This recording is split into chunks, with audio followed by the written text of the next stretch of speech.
Hello, my name is Arthur Valeixo. I'm a postdoc from the University of Campinas in Brazil. And this poster, I'm going to present a case for joint EEG-fNIRS analysis. And this case consists on prospects for understanding the Parkinson cortical behavior. So let's describe these two experiments, right? One using electroencephalography and the other using functional near-infrared spectroscopy. These are two different medical tools. And the electroencephalography is there for about 100 years. It basically consists on sets of electrodes that you place at the scope, and these electrodes will measure the electrical activity reaching the scope, and this electrical activity is a direct result from synchronized neuron firing at the cortex, which is the outer layer of the brain, right? And the sample rates that we can use can go up to tens of thousands of hertz. Now, what we typically set in an experiment is between 200 and 2 kilohertz. The data that will come from this kind of experiment, unfortunately, will have a series of artifacts that we have to remove. And this can arise from blinking or from muscle activations, from looking sideways or from chewing, or any kinds of muscle activation. So you have to correct for that before you can handle the data. Now, the functional near-infrared spectroscopy, or fNIRS, to be more concise, is a relatively new technique. It's been there for about 30 years or so, and it consists on pairs of emitters and detectors, and the emitter will operate in two or more wavelengths, and from what you receive, you can determine the concentrations of hemoglobin oxygenated or deoxygenated. And so you can measure the blood oxygen flow in the cortical areas and deduce how the neurons are consuming oxygen or not, right? The sampling rates, they could go up to hundreds of hertz, but they're typically set between 1 and 20 hertz. The main artifacts that will come from these techniques are those related to blood flow, mainly heart pulse and blood pressure changes. You will also have artifacts from movement, but they are not as serious. And we intend to use these two approaches to investigate Parkinson's disease. So what is Parkinson? Parkinson's disease is characterized by a cascading death of substantia nigra neurons. So where is substantia nigra?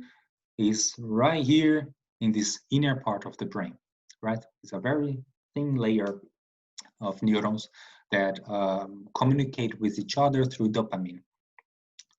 Now, when these neurons die, we can observe a series of symptoms, especially motor rigidity, but also mood changes, insomnia, constipation, reduced sense of smell, and many others. The list goes on.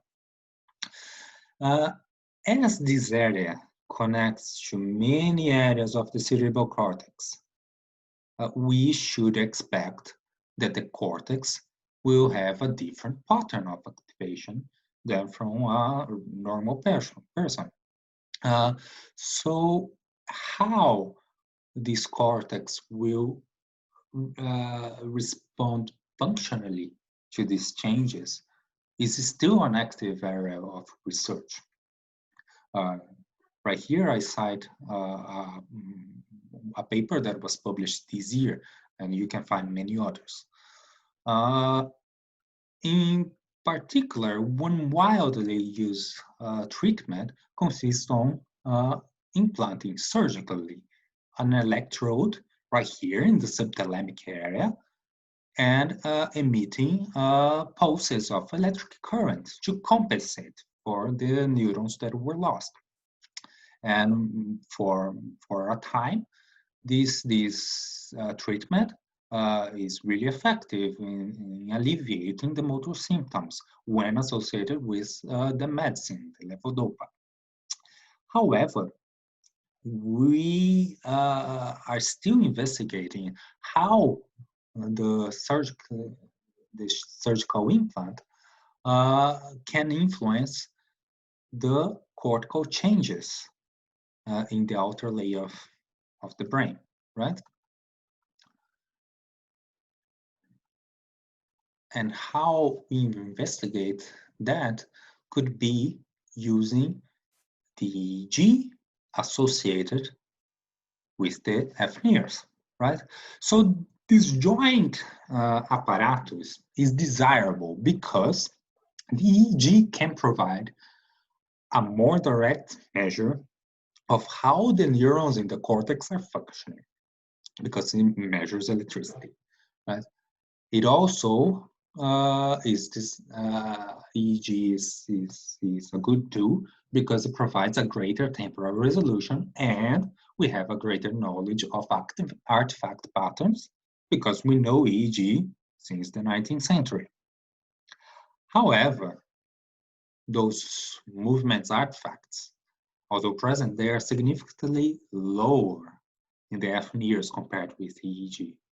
So this distinction is important when we are studying Parkinson patients because they might exhibit a very strong involuntary tremors, right?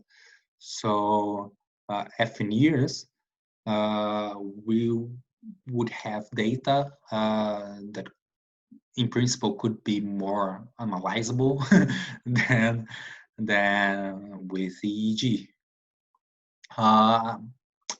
Also, when we are studying those individuals with the DBS, with the surgical implants, well, the fNIRS is a technique that is not influenced by exogenous current inputs, right?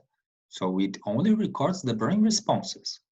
The EEG will record electricity, so it will record also the inputs from the implant, and that's not desirable. You have to filter that out, and that can be tricky, right? On the other hand, for being a relatively new technique, we don't know that well the artifacts that can arise from fNIRS, right?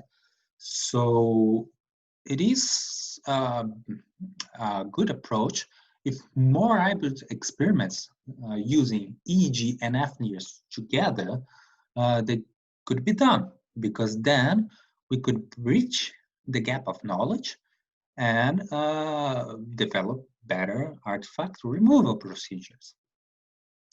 So my research group, the Research, Innovation and Dissemination Center for Neuromathematics, together with the Hospital of the University of São Paulo, are in initial talks for a future hybrid EEG-fNIRS experiment aiming to understand the Parkinson affection to cortical areas, particularly the areas that are related to visual motor processing. Right?